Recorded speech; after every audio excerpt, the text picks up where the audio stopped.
마태복음 9장 9절부터 13절까지 말씀을 교독하도록 그렇게 하겠습니다. 마태복음 9장 9절부터 13절 말씀입니다. 마태복음 9장 9절로 13절의 말씀. 예수께서 그곳을 떠나 지나가시다가 마태라 하는 사람이 세관에 앉는 것을 보시고 이르시되 나를 따르라 하시니 일어나 따르니라. 예수께서 마태의 집에서 앉아 음식을 잡수실 때에 많은 세리와 죄인들이 와서 예수와 함께 그의 제자들과 함께 앉았더니 바리새인들이 보고 그들의 제자에게 이르되 어찌하여 너희 선생은 세리와 죄인들과 함께 잡수시느냐. 예수께서 들으시고 이르시되 건강한 자에게는 은사가 쓸데없고 병든 자에게라야 쓸데있느니라. 너희는 가서 내가 긍휼을 원하고 제사를 원하지 아니하노라 하신 뜻이 무엇인지 배우라. 나는 의인을 부르러 온 것이 아니요 죄인을 부르러 왔노라 하시니라. 아멘. 할렐루야. 오늘 저는 이 말씀을 가지고 복음이 어떻게 일하는가 라는 제목을 붙였습니다. 제가 복음에 대해서, 복음과 성장에 대해서 지금 말씀하고 있는데, 우리가 복음을 믿는다, 믿음을 가진다 할 때 무조건 믿습니다, 내가 믿음이 강합니다, 하나님 믿습니다 하고 그냥 믿는 것보다 중요한 것은 내가 믿는 대상이 누구인가를 정확하게 알고 믿는 것입니다. 세상 사람들도 여러 가지 믿음을 갖고 있습니다. 예를 들면 어디 가서 점을 치거나 굿을 하거나 애가 아픈데 어떻게 하면 좋습니까? 무당이 이걸 태워가지고 마시게 해라. 간절한 마음으로 믿고 아버지가 믿고 그걸 가져와가지고 자녀에게 마시게 하고 이렇게 한다고 해서 믿음의 역사가 일어나는 거 아니지 않습니까? 믿음의 대상이 분명해야 됩니다. 오늘 이 시간에 우리 믿음의 대상, 창조주 하나님, 살아계신 하나님, 지금도 이곳에 우리와 함께 하시는 하나님, 성령 하나님을 믿는 믿음의 고백이 있기를 바랍니다. 이게 중요합니다. 내가 믿는 믿음의 대상이 누구냐는 거예요. 그런데 이 믿음의 대상을 우리는 어떻게 믿는 것입니까? 우리가 그 사람을 믿는다고 할 때 그 사람과 나눈 말을 믿는 겁니다. 대화했던 내용을 믿는 것 아닙니까? 믿고 갑니다, 내가 믿습니다, 부탁합니다, 믿고 갑니다 하고 갈 때 그 전에 나누었던 대화를 믿는 것이지 그 사람의 인물이나 그 사람의 어떤 잘생김이나 옷을 잘 입었거나 그걸 믿는 게 아니지 않습니까? 그 사람의 말을 믿듯이 우리가 믿음의 대상인 하나님을 믿는다고 할 때 하나님께서 무슨 말씀을 하고 있느냐는 겁니다. 그래서 그걸 주신 이 말씀을 복음이라고 그러는데, 이 복음은 5가지로 정리할 수 있다 그랬지요. 우리 하나님께서 우리에게 알려줬습니다. 세상 사람들은 아무도 자기가 죄인인 줄 모릅니다. 어디서 와서 어디로 가는지도 모르고요. 그런데 성경은 분명히 말합니다. 우리는 죄인이라는 거예요. 아무도 하나님을 찾는 자가 없다 그랬습니다. 그래서 죄인의 결과가 어떻게 됩니까? 죽음이 오지요. 여러분, 죽음은 3가지라 그랬습니다. 죽음은 분리되는 겁니다. 죽는다는 말은 분리되는 거고, 이 분리된다는 것은요, 우리가 육신이 죽는 것은 영과 육이 분리되는 것입니다. 이제 영이 죽는 것은 하나님과 분리되는 게 영이 죽는 거라고 그럽니다. 전부 다 분리입니다. 영과 육이 분리되는 거 육신의 죽음이고, 하나님과 우리가 분리되는 게 육신의 죽음인데, 영원한 죽음 3가지 죽음인데, 영원한 죽음은요 완전한 사회와의 격리입니다. 하나님이 계신 사회와의 격리입니다. 지금 이 땅에 사는 동안에는 하나님과 함께하고 하나님이 공간에 같이 계시지만 지옥에는요 하나님이 계시지 않습니다. 완전한 분리되는 그 3번째의 죽음이 있습니다. 이 엄청난 일이 있다는 것을 성경은 우리에게 가르칩니다. 그런데 이걸 우리가 죄인인데 3번째는 하나님이 우리를 사랑하신다는 것입니다. 참 감사한 일이죠. 하나님이 나를 사랑하십니다. 오늘도 이 복음에는요, 이 하나님은 사랑이시라 그랬는데, 이 사랑을 느끼고 받아들이고 알고 이게요 믿음입니다. 하나님이 나를 사랑하시는구나. 오늘도 하나님이 나를 사랑하시고 계심을 받아들이고 감사하는 시간이 됩시다. 하나님 날 사랑합니다. 그런데 사랑하셔서 주신 게 있습니다. 그분이 육신의 몸을 입고 이 땅에 오셨다는 겁니다. 하나님이 그분이 우리를 지극히 사랑해서 십자가에서 죽으셨는데, 십자가에 죽으심으로 5번째 우리는 이것을 믿고 영접하면 됩니다. 그러면 하나님의 자녀가 된다는 것입니다. 그러면 우리 마음에 결과가 옵니다. 평안이 옵니다. 기쁨이 옵니다. 또 사랑, 그 주님의 사랑을 받아서 사랑하는 마음이 우리에게 생기게 되고 풍성함이 우리 속에 있게 되는 이와 같은 결과가 있게 되어지는 것입니다. 그래서 하나님의 이 사랑을 가지고 있는데 믿음을 가지게 되면 우리에게 아주 귀한 믿음이 생기는데요, 내가 하나님을 믿습니다 라는 이 믿음을 뛰어넘어서 하나님도 나를 믿어주시구나, 이게 굉장한 믿음입니다. 하나님이 나를 신뢰하시구나. 여러분, 자녀가 부모가 나를 신뢰한다, 나를 믿어준다 그럴 때 부모를 대하는 태도나 어디 가서 당당함이나 이런 게 다르잖아요. 여러분, 오늘 우리가 이런 믿음으로 꼭, 이게 복음입니다. 그분이 그렇게 말씀했습니다. 내가 너를 믿어준다, 내가 너를 귀히 여긴다, 내가 너를 눈에 넣어도 아프지 않다. 하나님이 나를 믿어주신다는 것입니다. 여러분, 이런 믿음의 기초, 믿음의 베이스가 우리에게 분명해야 되죠. 하나님이 나를 믿어주신다, 나는 하나님의 신뢰를 받는 자다. 이것이 안 된 사람은요, 어디서 가도 조그마한 일이 있어 흔들려 버리고 맙니다. 하나님이 나를 신뢰하시고 나를 믿어주신다. 아멘입니까? 네, 감사하잖아요. 하나님이 나를 믿어주시니까 내가 예수님의 이름으로 무엇을 말해도 된다는 것이 믿어지는 거예요. 자꾸 이렇게 됩니다. 그러면 여러분, 이런 믿음의 기초입니다. 이게 이 5가지의 복음을 믿을 때 우리에게 생기는 힘입니다. 이게. 그러면 믿음이 어떻게 성장을 하느냐, 제가 지난주에 말씀드렸는데, 믿음은 어떻게 성장하는가 하면, 믿음은요, 태도가 좋습니다. 자세가 좋습니다. 받아들이는 자세가 분명합니다.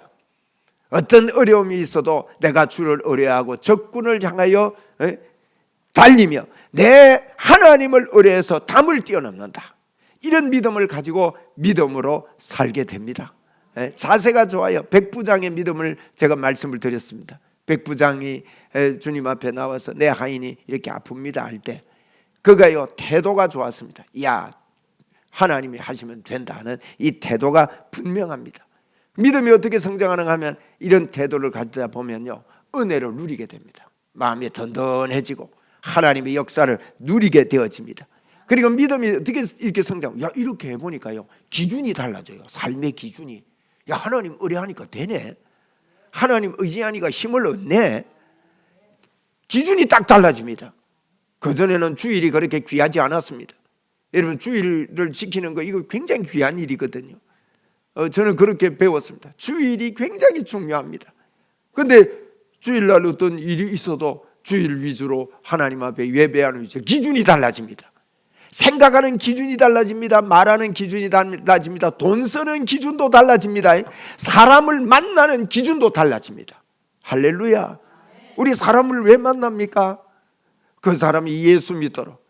이번 주에도요, 제가 2분의 부부를요, 식사 약속을 했습니다. 이건 쉽지 않은 일입니다. 그런데 기준이 다르니까 어떻게 하면 좋은가? 한 분은, 여러분 꼭 기도해 주십시오. 전도의 열매가 우리 교회에서 여러분과 저를 통해 많이 맺히도록. 한 분은요, 어머니가 권사님입니다. 그런데 자기는 어머니가 개척교회를 너무 이렇게 잘생겼는데 너무너무 상처를 많이 받아서 나는 교회가 싫대요. 그런 분을 만났습니다. 어떤 상처를 받았겠어요? 개척교회는요, 조금만한 일이 있어도 서로 다투기도 쉽고 마음의 상처받기가 참 쉬워요. 그런데 그 어머니가 너무 거기에 지금도 헌신하고 있다는 거예요. 그 어머니가 너무 싫다는 거예요. 이런 분을 만났는데 여러분 그대로 놔두면 됩니까?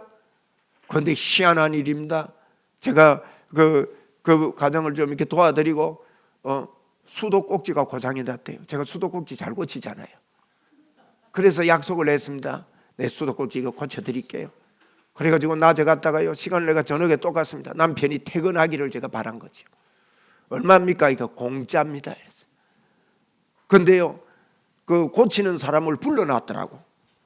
그리고 그분한테 전화해가지고요, 이분이 고쳐준다고 해서 고칠 사람이 생겨서 미안합니다, 취소합니다 하니까 얼른 취소가 돼요. 부르면 꼭지 하나당 5만 원에서 10만 원 받거든요. 근데 2개가 고장 났으니까 2배가 되는 겁니다. 희한하게 그리고 고장이 났어요. 그거는 나사 풀고 끼우기만 하면 되는 겁니다. 그래서 저녁에 또 갔어요. 남편이 퇴근했어요. 남편하고 이야기하는데 남편이 낑낑대고 하는데 잘 안 되는 거예요 또. 그러니까 제보고 금손이래. 그러면서요 남편 보고요, 근데 그날 점심을 그분이 비빔밥 해가지고 대접을 해주길래 얼른 먹었지요. 그래 내가 원수를 갚아야 되니까 내가 꼭 밥을 사야 되겠다고. 우리가 이러면 기준이 달라지는 거예요. 사람을 만나는 기준이 달라지는 거예요. 우리가요 믿음이 어떻게 성장하느냐, 자꾸 내 마음의 기준이 달라져요. 그러면 그 기준이 어떤 것을 기초에서 기준이 달라지는가 하면, 지난주에 그런 말씀했지요. 말씀에 대한 진동이 옵니다. 네? 한평생 동안 시집가기 위해서 향유 옥합을 준비했죠. 이 향유 옥합은 한목에 사는 게 아닙니다. 조금씩 매일매일 조금씩 붓습니다. 그 병이 한 병이 될 때 이걸 팔아서 지금 같으면 5천만 원에서 1억 가까이 됩니다. 그런 자금을 마련해서 이제 꿈이 있습니다. 이제 나 결혼을 해서 이 기초를 마련.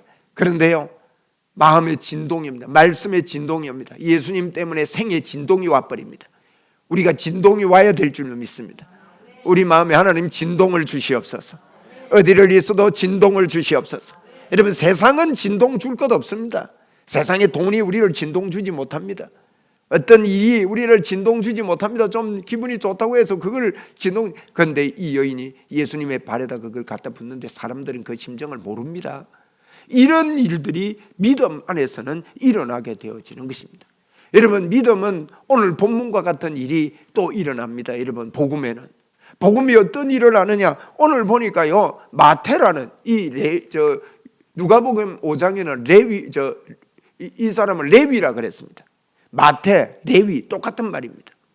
이 마태라는 이 사람, 레위라는 사람을 예수님이 부릅니다. 오늘 9절에 보니까 예수께서 그곳을 가셨다가, 그래서 그곳이라는 말은 가버나움을 이야기합니다. 누가복음에는 분명히 가버나움으로 기록을 하고 있기 때문입니다.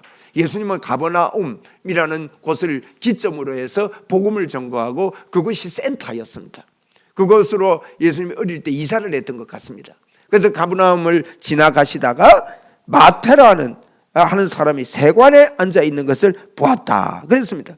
여러분 이 마태라는 사람, 세관이라는 말은 지금으로 말하면 세무소다. 이렇게 요즘 같은 세무소가 건물이 좋고 하지만 그 당시는 뭐 그렇게까지 안 돼 있지 않겠습니까? 그때 로마 식민지로 있었기 때문에 여러분 로마가 세금을 걷는 게 간접으로 걷었습니다. 그 사람들 해가지고 그래서 세금 거둘 때 로마에다가 한 100억을 갖다 주면 그 사람에게 세금 거둘 수 있는 권한을 줍니다. 돈 받고 했어요. 그러니까 그 돈을 마련하기 위해서요 얼마나 착취를 하고 이걸 뺏어갔는지 모릅니다. 그래서 로마 식민지로 있을 때 이 세리장들이나 세리장은 또 세금 걷는 사람들이 나가서 걷지 않겠습니까? 그러니까 마태가 직접 세금을 안 걷어도 이 징수하는 방법이 악랄하다는 것을 자기들도 알고 있습니다. 악명이 높았습니다. 원성이 자자했습니다. 비난을 한 몸에 받고 있었습니다. 그런데 이 세리장은요 지적으로도 뛰어났고 경제적으로 뛰어났기 때문에 아무나 이 사람에게 도전을 할 수 없었지만은 매국노와 같은 이미지를 갖고 있는 아주 나쁜 사람이었습니다. 이 사람을요 우리가 나병 환자에게 접촉을 해도 그 사람을 부정하다고 하듯이 이 사람하고 같이 있어도 같이 죄인 취급을 받습니다. 그러니까 이 사람하고 같이 접근을 안 하는 거죠. 그러니까 얼마나 외톨이고 얼마나 어렵습니까? 이런 어려운 사람을 예수님께서 오늘 9절에 보니까 마태라는 사람이 세간에 앉아 있는 것을 저는 이 본문에서요 보시고를 아주 귀하게 와닿았습니다. 보시고 예수님이 그를 보았습니다. 여러분 예수님이 보는 눈은 다릅니다. 우리 사람이 보는 눈하고 예수님께서 보시는 눈하고 다릅니다. 사람들이 보는 눈하고 예수님 보는 눈은 다르는데 예수님이 그를 보시고 가장 소중한 이야기를 합니다. 나를 따르라. 이건요 최고의 소리입니다. 최고의 행복의 소리를 예수님이 그에게 던져줬습니다. 너는 돈이 있고 지식이 많고 그렇게 내년에 또 이거 1년 임기라 그래요. 1년 임기. 그러니까 세리장이 되려면 1년 임기 동안 1년 동안 돈을 많이 착취해서 그 100억이나 되는 100억이라고 제가 말하는 거는요 많은 돈이라는 뜻입니다. 엄청난 돈을 로마에 갖다 바쳐야 그것도 세리장이 이어집니다. 그래서 그걸 이어가지 않으면 자기 생계는 사업은 무너지는 것이지요. 근데 그가 거기 앉아 있는데도 불구하고 사람들은 뭐 돈 많으면 단 줄 알지만 예수님은요, 그 마음에 허전한, 그 마음에 아무에게도 말하지 못하는 아픔을 알고 계십니다. 보시고 오늘도 주님이 나를 보십니다. 하나님이 나를 보십니다. 어떤 처지 어떤 형편이 있든지 간에 하나님이 나를 보신다는, 예수님이 나를 보신다는 사실이에요. 보시고 하는 말이 나를 따르라, 최고의 말입니다. 너 나 따르면 행복해져, 나 따르면 행복의 문이 열려, 나 따르면 해결이 돼 하는 그런 음성입니다. 그렇게 나를 따르라 그렇게 말합니다. 어떤 사람도요 세리와 같이 있기를 원치 않았습니다. 그런데 여기에서 주시는 메시지가 아주 귀중한 메시지입니다. 무슨 메시지를 우리에게 하고 있습니까? 어떠한 비참한 사람도 예수님이요 세리 죄인을 갖다가 제자로 삼으신 겁니다. 마태가 제자가 된 거예요. 이 부르시는 어떤 비참한 사람도 예수님은 부르셔서 쓰실 수 있다는 것입니다. 어떤 비난받는 사람도 예수님은 그를 그의 종으로, 예수님의 제자로 불러주셔서 사용하신다는 사실입니다.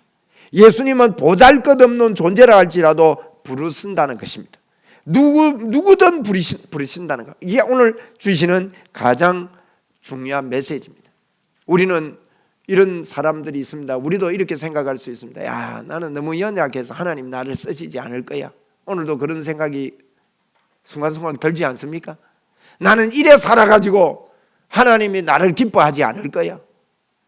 이런 것 때문에 우리가 힘이 빠지지 않습니까? 내가 이 모양 이 꼴이기 때문에 나 하나님 앞에 그렇게 소중하게 여겨지지 않을 거야. 그런데요, 하나님의 부르심은 오늘 첫째 복음이 하는 일이요, 제약이 없다는 거예요. 하나님의 부르심은 제약이 없습니다. 하나님의 부르심은 그 상태와 어떤 모습과 관계없이 부르신다는 것이, 이것이 복음이 하는 일입니다. 오늘도 하나님께서 나를 부르십니다, 여러분. 이렇게 생각하는 사람이 있습니다. 나는 비난받을 존재다. 나는 죄의 경험이 너무 많고 죄 속에 빠져 있기 때문에 도저히 나 같은 사람 하나님 쓰시지 않는다. 나 일주일 동안 사는 거 보니까 뭐 하나님도 기억도 안 하고 이렇게 하는데 하나님 날 쓰시지 않을 거야. 이렇게 생각할 수 있습니다. 나는 넘어진 경험이 있기 때문에. 오늘 아침에도 우리가 어떤 분들은 부부싸움, 교회 오다가 부부싸움 해가지고 집에 가버려요. 하나님 예배 안 받으시기라 하면서 이래가지고 무슨 예배가 되노 이런데 그 틀린 이야기입니다. 여러분, 우리가 어떤 상황 어떤 처지 가운데서도 하나님 앞에 하나님의 부르심은 제약이 없는 것입니다. 많은 죄가 경험되었기 때문에 하나님이 나를 쓰시지 않는다, 이 생각은 여러분 오늘 본문이 우리에게 이걸 버리게 하십니다. 여러분, 그렇습니다. 제가요 예전에 노숙자들이 많이 부산에 있을 때인데 노숙자들이 이렇게 500원으로 들어와요. 그러면 교회에서 이제 앞에 예배당 교회가 크니까 관리하는 분이 500원짜리를 많이 모아가지고 500원씩 주고, 넌 뭐 500원 준다고 막 그래요. 그래도 이제 교회에서 곰국을 끓여가지고 한 날 정해서 밥을 해줬습니다. 그러니까 줄 서서 옵니다. 그래서 제가 볼 때 밥만 먹고 가서 어떻게 하겠냐고 노숙자들 전도를 했어요. 전도를 해가지고 주일날 이제 약속을 하고 용돈도 좀 주고 이러면서 하니까 이분들이 오시더라고요. 아, 예배당에 갔다 앉혀놨는데 이러면 어떻겠습니까? 냄새가 나는데 막 천지가 진동을 하는 겁니다. 옆에 제가 앉았는데요, 앉아 있지는 못하겠어요. 얼마나 그 씻도 안 한 그 고유의 냄새 있지요. 안 당해보시니까 모르신 모양인데, 네? 와, 그게 보통 힘든 게 아니에요. 여러분, 세리를 불렀다는 말은 그 말입니다. 세리 마태를 예수님이 제자로 불렀다는 것은요, 그거보다 더한 거예요. 그런데 예수님이 보시는 눈은 다른 거예요. 예수님께서 보시고 복음이, 하나님이 나를 콜링하시고 하나님이 나를 쓰시는 것은 제약이 없습니다.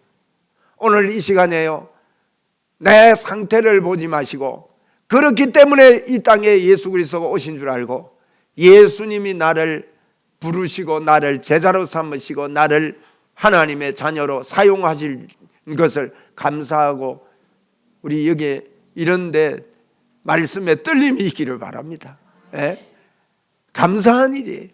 이렇게 우리를 부르시는 것입니다. 그런데요, 이렇게 부르니까 놀라운 일이 일어났습니다. 여러분, 이 회개는요 기쁨입니다. 회개는 눈물이 아닙니다. 누가복음에는 조금 더 상세하게 이야기를 했습니다. 누가가, 마태는 자기니까 자기에 대해서는요 겸손하게 썼어요. 오늘 예수님이 나를 따르라 그러니까 그냥 따르니라 이렇게만 썼지만, 누가는요 제3자 입장 모든 것을 버리고 그래요. 그리고 이제 그 다른 태도도 기록을 해드리고, 누가복음 5장에는 기쁨으로요 큰 잔치를 베풀었어요. 여러분, 이 하나님 앞에 나를 따르라 할 때 오늘 마태는요 그냥 따랐다 이렇게 간단하게, 팔로우 미, 나를 따라라 하니까 he followed, 그냥 따른 거예요. 그냥 따라갔다는 거예요. 아주 단순하고 간단했습니다. 그런데 그 마음속에는요 기쁨에, 이러면 회개는 기쁨입니다. 회개는 눈물이 아닙니다. 그러니까 누가는 이렇게 기록합니다. 우리는 세례요한의 제자들은 금식을 하는데 당신들은 왜 금식 안 합니까? 그러니까 예수님 그랬습니다. 신랑과 함께 있는데 무슨 금식이냐? 이 말은요 우리가 주님 앞에 회개할 때는요 금식이 아니라 기쁨입니다. 큰 잔치를 베풀었습니다. 성경에는 돌아올 때 잔치하는 게 많이 있습니다. 99마리 양이 있는데 한 마리 양을 잃어버렸을 때, 찾았을 때 어떻게 합니까? 주인이 메고 돌아와서 잔치했다 그랬습니다. 탕자 비유에도 보십시오. 탕자가 나와서 허랑방탕하고 돌아올 때, 돌아왔는데 반지를 끼워라, 옷을 갈아입혀라, 풍악을 울려라, 큰 잔치를 하지 않습니까? 여러분, 이렇게 회개 안에는요 잔치가 있고 기쁨이 있는 것입니다. 오늘 우리가 제약 없는 하나님의 부르심 앞에 우리의 마음이 열려지면요 우리 마음에 잔치가 벌어집니다. 주일날은요 이 잔치를 회복하는 날입니다. 할렐루야. 주여 회복하겠습니다. 주여 마음을 열겠습니다. 주여 내 마음의 태도를 바꾸겠습니다. 그리고 받아들이고 자꾸 이게 잔치하고 나가는 것입니다. 주님이 그럽니다. 단순하게 이걸 받아들이는 거예요. 여러분, 이사야서에도 보면 이사야서에 이야기합니다. 소도 임자를 알고 나귀도 주인을 알지만은 나의 백성은 나를 잊어먹었다. 그런 이야기를 하면서 참 이들이 타락하는데, 이사야 6장에 보면 이사야에게 하나님께서 하늘 보좌의 환상을 보여줍니다. 변함없는 하나님, 영광 받으시기에 합당하신 하나님을 보여줍니다. 그런데 이사야가 그걸 보고는 탄식을 하며 화로라 나는 망하게 됐습니다. 이런 이야기를 할 때 그 과정들 주긴 한데 주님은 합니다. 누가 나를 위하여 갈고, 이런 탄식을 할 때 이사야는요 단순하게 말했습니다. 주님, 내가 여기 있습니다. 나를 보내소서. 우리가요 주님 앞에 그럽시다. 내가 너 쓰고 싶다. 내가 너 예수님의 이름에 권세를 줘가지고 그 권세로 너 입술을 통해 말하게 하고 싶다. 이렇게 말할 때 주여 제가 여기 있습니다. 저를 들어 쓰십시오. 제약이 없다니까요. 우리는 그런 제약, 이런 제약 때문에 나는 능력이 없어, 나는 아무것도 아니야, 이런 생각 속에 묻혀서 살고 그걸 계산하고 살고 이러고 있지만, 복음이 하는 일이 뭔가 하면 제약 없이 부르시는, 여러분 세리 마태를 불렀다는 거요. 이건 아까 제가 노숙자 분 이야기했지 않습니까? 그렇게 냄새가 나고 옆에 앉기가 힘든 거예요. 미국에서 히피족들이 그랬다고 하잖아요. 옛날에 히피족이 일부러 옷 찢어 입고, 요즘 옷 찢어 입고 다니는 게 거기서 이제, 근데 요즘 깨끗한 옷 입고 다니지만은 찢어 입고 맨발로 다니고, 히피족들이요 머리도 안 깎고 냄새 나고 막, 그게 노숙자입니다. 히피족은 쉽게 말해서 오늘날의 노숙자입니다. 근데 어느 날 히피족이요 교회 왔어요. 그 한 사람이 교회 왔는데 떠벅떠벅 걸어와가지고 사람들이 전부 다 쳐다봤습니다. 그런데 가운데 두고 앉아버려요. 맨바닥에. 그 친구들이 습성이 그래요. 그 냄새 풍기고 앉았는데요. 그런데 그 교회는 전통적인 교회입니다. 나이 많은 장로님급 되는 분이요 양복을 딱 입고 향수를 뿌리고 아주 지팡이를 짚고 걸어간 분이고 아주 고전적인 분이에요. 이분이요 또 앉는 걸 보고 뚜벅뚜벅 걸어 나오는 겁니다. 온 성도들이 긴장을 했습니다. 저분이 가가지고 지금 뭐라고 말할까? 내쫓을까? 막 이런 이야기를 하는데요. 뚜벅뚜벅 걸어가더만은 아무 말도 하지 않고요. 그 냄새나는 그분 옆에 그 노인이 그냥 앉는 겁니다. 그런데요, 그 광경을 본 젊은 친구들이 일어나더만 한 20명 이상이 일어나서 걸어 나오더만 전부 다 그 자리에 앉습니다. 목사님이 나와서 설교하려다가요, 저는 오늘 더 이상 설교를 안 해도 되는 주일을 만났다고 막 눈물을 흘리고 감동을 합니다. 그분이요 이름 있는 목사님이 됐습니다. 히피족 그분이요. 네?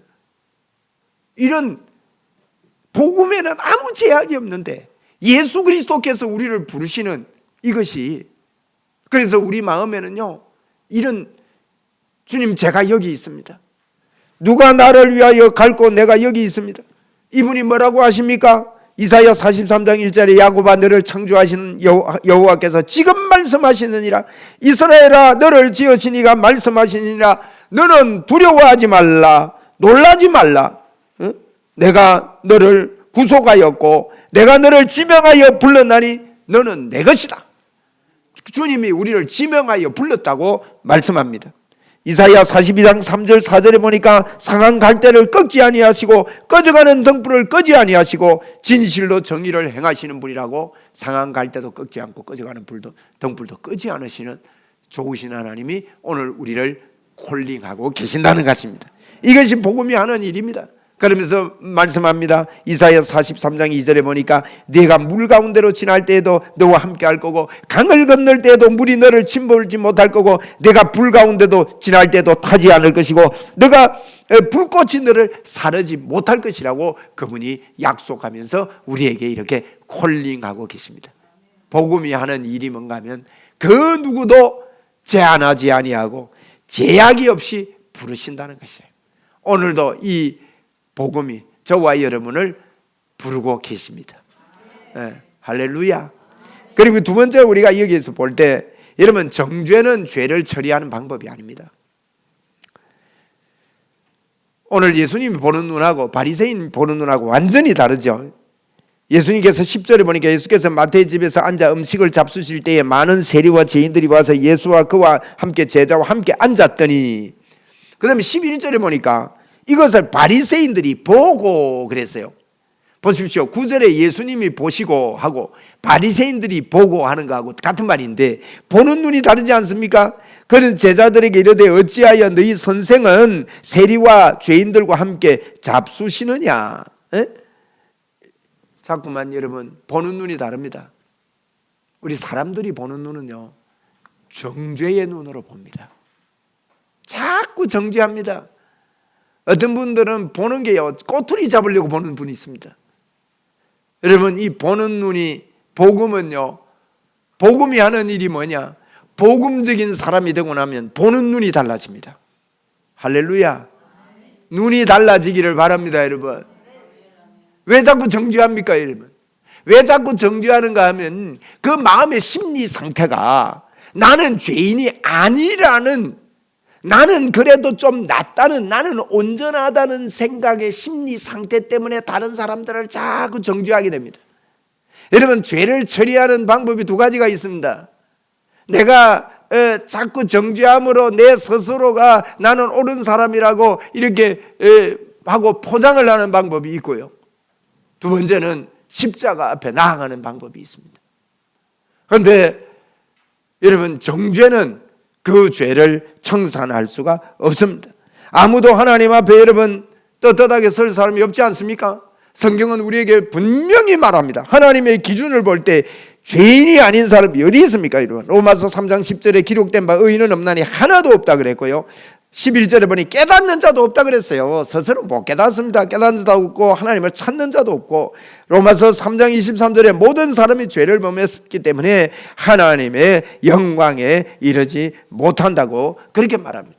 여러분 내가 죄인입니다. 우리 모두는요 하나님 앞에 예수님의 그 십자가의 보혈을 통과한 나를 보지 않으면 모두가 죄인이라는 것을 죄인입니다. 그런데 이걸 해결하는 게 두 현상으로 나타나요. 자꾸 다른 사람을 꼬투리 잡고 정죄하고 판단하고 딱 잣대를 가지고 내 잣대를 가지고 보고 판단하고 이렇게 해서 정죄합니다.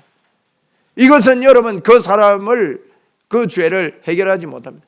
두 번째는요, 십자가 보혈 앞에서 해결받습니다. 마태복음 26장 28절 보니까 이것은 죄사함을 얻게 하려고 많은 사람을 위하여 흘리는 바 곧 나의 언약의 피라고 말했는데, 조금 전에 우리 불렀죠. 우리 찬송은 많이 하잖아요. 나의 죄를 씻기는 예수의 피밖에 없네.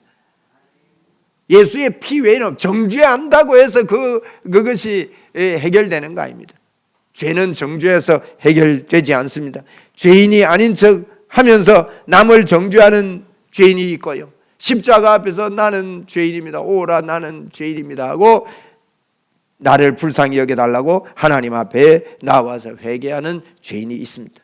마태복음 7장 3절에 보니까 어찌하여 형제의 눈 속에 티는 보고 내 눈 속에 덜보는 깨닫지 못하느냐. 보라, 내 눈 속에 덜보가 있는데 어찌 형제에게 말하기를 나로 내 눈 속에 있는 티를 빼게 하라 하느냐. 외식하는 자여 먼저 내 눈 속에 덜보를 빼어라. 그 후에야 밝히 보고 형제의 눈 속에 티를 빼리라. 먼저 내 눈 속에 있는 덜보를 빼라. 그렇게 말씀합니다. 무슨 말씀입니까? 여러분, 다른 사람이 잘못할 때 신경 쓰지 말고 네 눈이나 잘 봐라, 그 뜻입니다. 다른 사람, 우리가 사람 볼 때 보는 눈이 달라요. 여러분, 보는 눈이 달라지는 우리가 되기를 바랍니다. 보는 눈이 달라지는 교회요, 행복한 교회 됩니다. 믿음이 성장하는, 지금 제가요 복음과 믿음의 성장에 대해서 주제를 가지고 말씀을 드리는데, 믿음이 성장하면 어떻게 되는가 하면 보는 눈이 달라져요. 기준이 달라져요. 그게 그렇게 하면서 성장하는 거예요. 보는 눈이 달라지지 않으면 어떻게 되느냐, 믿음이 좋은 것 같고 오래 신앙생활, 오늘 바리새인 보세요. 바리새인들 오래 신앙생활 했습니다. 근데 볼 때마다 어떻게 죄인하고 같이 있느냐, 죄인하고 같이 먹느냐, 이런 시선으로 봅니다. 그런 시선을 보니까 여러분 결과가 어떻습니까? 그게요, 자기들은 잘한다고 그러는데, 여러분 이게 바리새인들이 사실은 나쁜 사람들이 아닙니다. 하나님을 잘 섬기고 하고 싶은 사람들이었어요. 그래서 뭐 성경을 가지고 그 속에서 규칙들을 세웠지요. 규칙들을 365가지의 규칙들을 세우기도 하고. 이 유대인들 웃깁니다. 엘리베이터 타도요, 안식일 날 엘리베이터 내리려면 3층 내리려면 뭘 눌러야 돼요? 3층 눌러야 되잖아요. 그거 누르면 1이라고 안 눌러요. 그래가지고 누가 같이 있다면 다 기다리고 있습니다. 이 사람이 5층 누르면요, 손가락으로 막 이랍니다. 누르면 될 텐데 일하나 똑같은데 이래 했다고 파떡, 이것도 일 오래 하면 안 되니까, 계속 일하면 안 되니까 파떡 이러고, 그 눈치까지 아는 사람 눌러줘요. 그러니까 안식일마다요 엘리베이터를 전부 다 서게 만들어 놓는다는 거예요. 미리 일을 안 하려고. 여러분, 이게 어떻게 보면 이게 나쁜 것 같이 보이지만은 이게 규칙, 자기들이 세운 규칙, 하나님은 어떻게 하면 잘 섬겨볼까 하는 규칙이에요. 그런데 이 복음을 떠난 규칙 보십시오. 욥기가 대표적이거든요. 욥의 친구 4사람이 나오는데 3사람은 멀리서 왔고 1사람은 같이 있었던 사람입니다. 그런데 욥기 친구들의 말하는 말을 보면요, 전부 다 옳은 말 아닙니까? 그런데 나중에 가면 40장 이후에 보면 하나님이 욥도 책망하지만은 내 친구들을 저주하면서 책망합니다. 욥에게 기도받지 않으면 회생이 안 될 걸 이야기합니다. 왜 옳은 이야기를 하는데 그 결과가 나타납니까? 무슨 이야기입니까, 여러분? 복음이 아니고는 사람을 살릴 수 없다는 것입니다. 아무리 성경 같고 하나님의 말씀 같아도요, 오늘 첫 번째, 제한 없이 용납하신다는 이 사랑의 하나님의 기초가 되지 않으면요, 복음으로 사람을 회복시키지 못합니다. 정죄로는 회복이 안 된다는 것이 대표적으로 이야기한 것이 욥기서입니다. 욥기서는 그래서 옳은 말을 한다고 해서, 성경 말씀을 말한다고 해서 그것이 하나님의 음성이 아니고 오히려 하나님의 책망을 받게 되는 그와 같은 이야기다 하는 것을 구약 성경의 복음의 내용으로 숨겨놓은 것입니다. 그래서 여러분, 정죄는요 결국 다 옳은 것 같아도, 다 옳게 말하는 것 같아도, 내 입에서 막 자꾸 평가가 나오고 정죄가 나오면 넓게 마음을 열고 들으십시오. 마귀의 도구로 쓰입니다. 첫째, 결과가 어떻게 나냐? 첫째, 내 마음이 상합니다. 여러분, 우리가 선을 따른다, 죄를 짓지 않는다, 주님 안에 있는 사람은 죄를 짓지 않는다, 이런 표현이 요한 1서에 나오는데, 죄 짓지 않는다는 것은요, 그냥 하나님하고 친하다는 뜻입니다. 하나님하고 같이 있다는 뜻입니다. 그것을 받아들이고 인정한다는 거예요. 그런데 여러분, 정죄하게 되면 내 마음에 상처가 되기 때문에 하나님하고 같이 있는 것이 별로 믿어지지 않아요. 능력에서 상실이 되고 맙니다. 우리가 죄는요 분리되는 거고 선은 같이 있는 겁니다. 우리가 죄 짓지 않는다고 할 때 자꾸 우리는 어떤 사건에 대한 행위를 초점을 많이 두거든요. 우리가 죄를 짓지 않는다는 것은요 주님과 같이 있는 것입니다. 네. 어떤 행위가 아닙니다, 여러분. 그래서 이렇게 정죄하게 되면요 내 자신이 상처가 됩니다.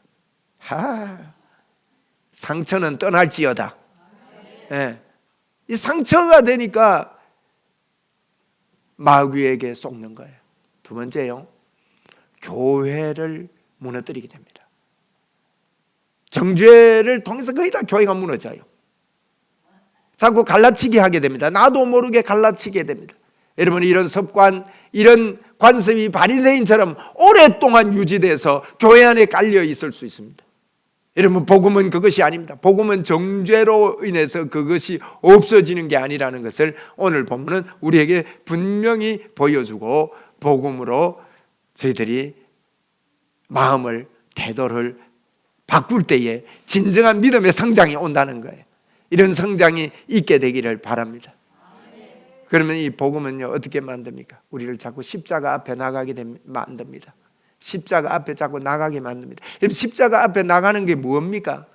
간단하게 이야기하면 십자가는 우리를 어떻게 했다는 거예요? 십자가를 지문으로 우리의 죄가, 내 죄가 용서받았다는 것입니다. 십자가 앞에 나간다는 것을 너무나 관념적으로 많이 생각하고 있거든요. 십자가를 붙들고 십자가를 묵상하고 그분이 얼마나 아팠을까, 물론 그것도 우리에게 필요합니다. 그러나 십자가를 의지한다는 것은요 이 뜻입니다. 결론을 말씀드리면 십자가를 의지한다는 것은 십자가에서 주님이 내 죄 용서했기 때문에 이 시간에도 하나님이 나를 떠나지 아니하고 나와 영원히 그분이 함께 있을 수 있도록 내 몸과 마음을, 내 영을 그렇게 깨끗하게 만들어 주셨다. 십자가를 의지한다는 것은 내 안에 나는 하나님의 의가 임해서 하나님이 내 속에 계신다. 나는 하나님의 사람이다. 하나님과 함께하는 사람이 여기 있다. 그것을 가지고 사는 사람입니다. 복음은 그렇게 우리를 십자가로 이끌어갑니다. 한번 우리 따라합시다. 하나님과 함께하는 사람이 여기 있다. 맞습니까? 하나님과 함께하는 사람이 여기 있다고 사는 사람들, 예수 믿는 사람들, 십자가 앞에 나가는 사람들이 이 땅에 많아진다면 분명히 이 세상은 달라질 것입니다. 교회도 달라질 것입니다. 우리 가정도 달라지고 내 마음도 달라질 것입니다. 아무리 어려운 일이 있고 힘든 일이 있어도 하나님이 나와 함께한다. 하나님이 함께하는 사람이 여기 있다. 여러분, 성경에는 그런 믿음의 사람들의 이야기가 되어 있지 않습니까? 다윗이 골리앗 앞에 섰을 때 어떻게 합니까? 너는 칼과 단창으로, 세상에 보이는 것들로, 힘으로, 갑옷으로, 방패로 너는 나에게 나오지만 나는 너가 못 오가고 없인 여기는 만군의 여호와의 이름, 나와 함께하는 그 이름으로 너에게 간다. 그에게는 갑옷도 없었습니다. 키도 작았습니다. 청소년이었습니다. 막대기밖에 돌밖에 없었습니다. 그런데도 간다고 소리쳤던 다윗, 하나님이 함께했던 다윗입니다.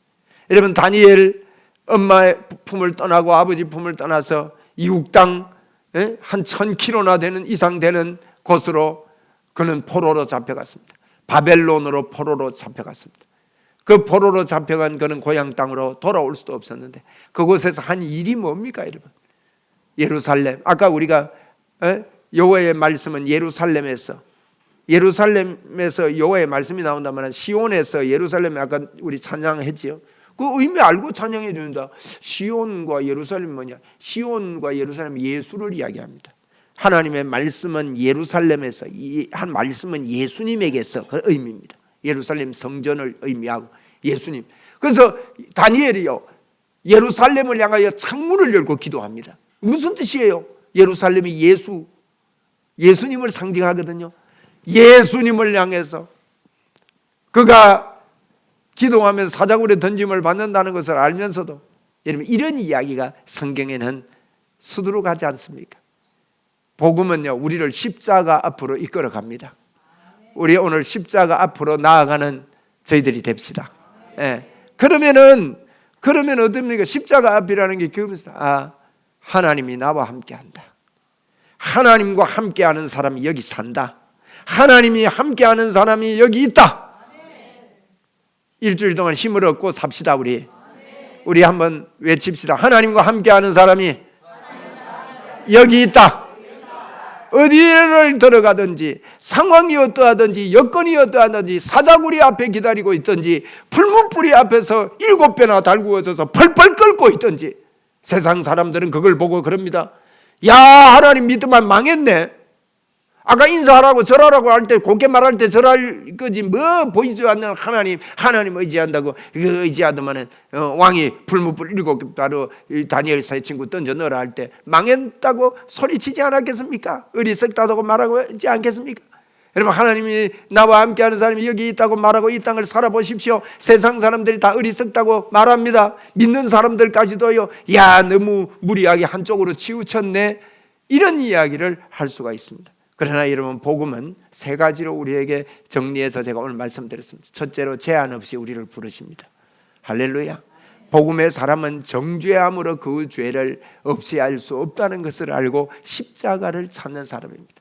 그래서 십자가 앞에 나가 임마누엘의 이 사실을 알고 하나님과 함께하는 사람이 여기 있다고, 포로 상황 가운데서도 골리앗이 앞에 있는 것 같은 그런 상황 가운데서도 하나님을 의뢰하고 믿음으로 성장해서 그 기준이 달라지는 사람이 되는 것입니다. 이런 저와 여러분인 것을 하나님 앞에 고백한다면 하나님께서 오늘도 천국에서 잔치를 베푸실 것이고 천군선사와 함께 기뻐할 것을 믿고 이 말씀을 전합니다. 우리 하나님께 영광을 올려드리기를 바랍니다. 우리 믿음으로 한번 합시다. 하나님과 함께하는 사람이 여기 있다. 그래서 13절로 결론을 맺을게요. 너는 가서 내가 긍휼을 원하고 제사를 원하지 않는다. 여러분, 긍휼을 원하십니다. 하나님은 제사를 원한단 말은 규칙, 어떤 기준을 원하는 게 아니에요. 긍휼을 원하고 제사를 원하는데, 그럼 그 뜻이 뭐냐? 그 뜻이 무엇인지 배우라 하면서 그 뜻을 그때 설명했어요. 나는 의인을 부르러 온 것이 아니고 죄인을 부르러 왔다. 주님은 이렇게 제약 없이 우리를 부르십니다. 또 우리도 이런 기준으로 이 땅을 살 때 하나님께서 우리의 생을 통해 크게 영광을 받으실 것을 믿습니다. 주님께 영광을 올려드립니다.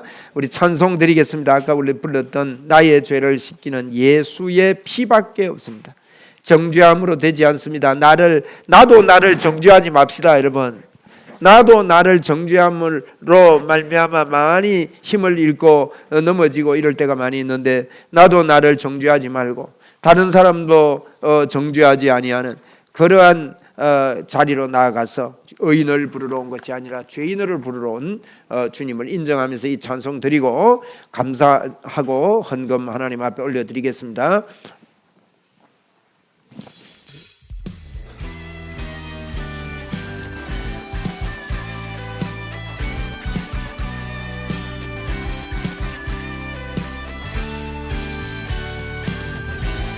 우리의 삶을 정케 하시고 우리의 모든 죄를 씻으시는 그 예수 그리스도의 보혈을 찬양하며 나아갑니다.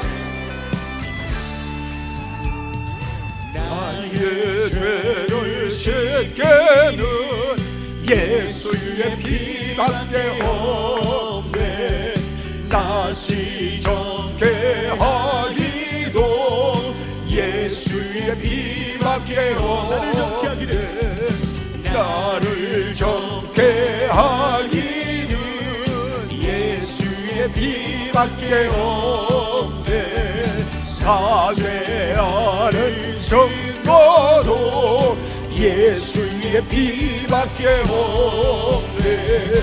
예수의 흘린 피 나를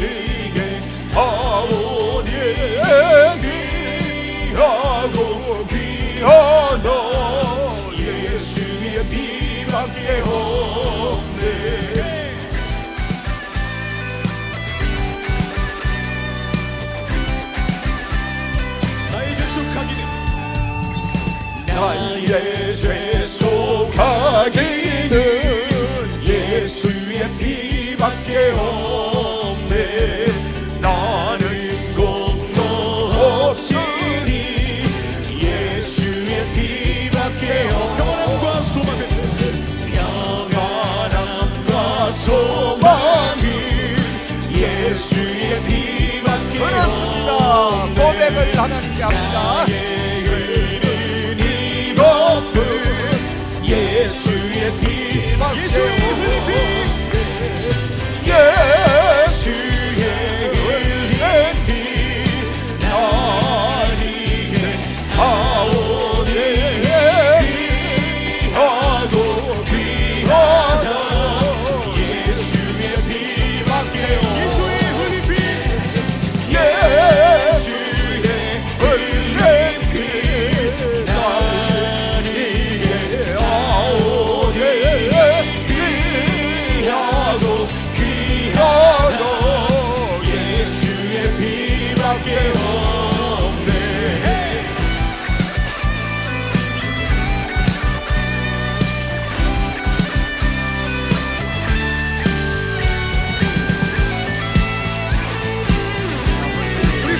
진정한 평안함과 소망을 주시는 주님 이름을 찬양하며 나아갑니다.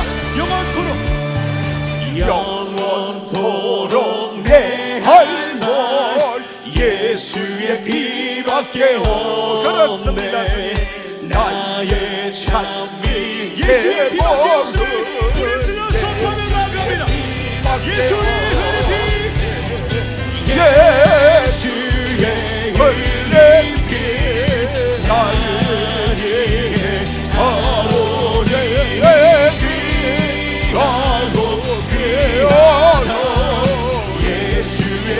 우리 아마도 예수의 흘린 피, 예수의 흘린 피, 나에게 하오니 귀하고 귀하다.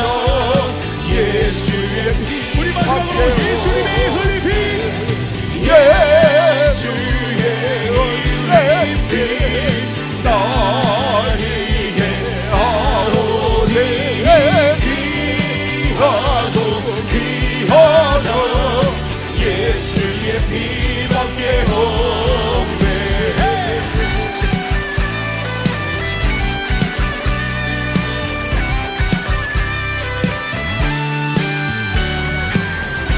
우리의 삶을 정케하시는 그런 주님의 그 십자가 보혈의 능력을 우리의 입술로 고백하며 나갑니다. 할렐루야.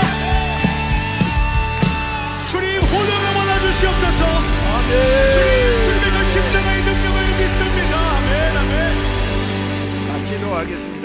하나님 아버지 고맙고 감사합니다. 이 시간에도 귀한 예물 하나님 앞에 올려드렸습니다. 하나님 아버지 이 땅에서 이 물질이 우리에게 얼마나 소중하고 얼마나 우리에게 편리하게 만들어주고 주님이여 참 이 물질이 없으면 공고하고 힘든 것을 우리가 알고 있습니다. 그러나 우리 하나님 앞에 나올 때 빈손으로 오지 않고 이 귀한 것을 주님이 주신 줄 알고 하나님 앞에 11조를 드리며 감사 예물을 드리며 선교 전도 헌금을 하나님 앞에 올려드리는 귀한 이 손길을 우리 하나님께서 정성껏 받아 주시옵소서. 이 물질 쓰이는 곳곳마다 하나님의 역사가 있게 하시고 하늘 문을 열고 주님 쌓을 곳이 없도록 붙지 아니하나 보라고 말씀하신 이 말씀 앞에 우리의 마음이 진동되기를 원합니다. 하나님 믿습니다. 주님이여 우리 성도님들의 그 하는 모든 일 속에 풍성함으로 부어 주시옵소서. 특별히 주님 간구합니다. 우리가 찬양을 힘껏 주님 앞에 드릴 수 있는 것도 우리가 손을 높이 들고 하나님을 찬양할 수 있는 것도 우리에게 건강이 있어야 그렇게 할 수 있다는 것을 알고 있습니다. 하나님 머리부터 발끝까지 건강함을 더하여 주옵소서. 하나님 아버지 치료하여 주시옵소서.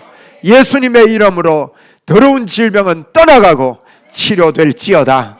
건강이 회복될지어다. 잘못된 부위들 예수 그리스도의 이름으로 치료되고 회복될지어다. 하나님 아버지 감사 영광 주께 돌립니다. 주님 오늘도 치료자로 지금도 살아계시고 함께 하시는 주님을 믿습니다. 하나님 우리나라를 주님 긍휼히 여겨주시고 세계 정세가 주님 전쟁으로 인하여 그치지 않는 이 전쟁 때문에 곤욕을 치르고 어려움을 겪습니다. 더러운 사단의 권세들을 막아주시고 빨리 종식되게 하여 주옵소서.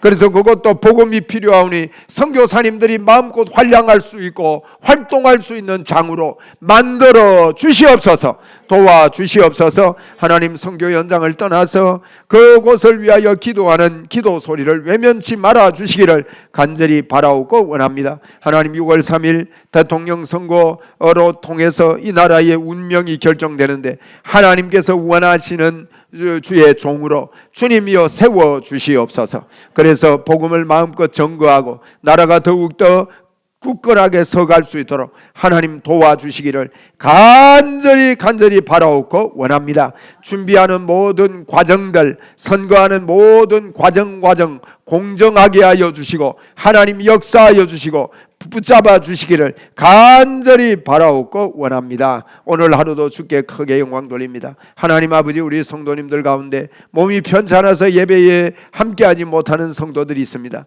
하나님, 그들을 긍휼히 여겨주시고 만져주시고 붙잡아 주시옵소서. 여러 가지 형편 가운데 오늘 함께하지 못한 우리 성도님들도 하나님 어느 곳에 있든지 주님 붙잡아 주시고 다음 시간에 주님의 콜링 앞에 기쁨으로 나올 수 있는 마음도 허락하여 주시옵소서. 감사 영광 주께 올려드립니다. 하나님, 교회를 위하여 보이게 안 보이게 섬기는 주의 종들의 손길을 복되게 하여 주옵소서. 감사옵고 예수님 이름으로 기도드리옵나이다. 아멘. 우리 주 예수 그리스도의 은혜와 하나님의 무한하신 사랑과 성령님의 교제교통 충만하시며 은총이 여기 모인 사랑하는 주의 자녀들 머리 위에 항상 함께 있을지어다. 아멘.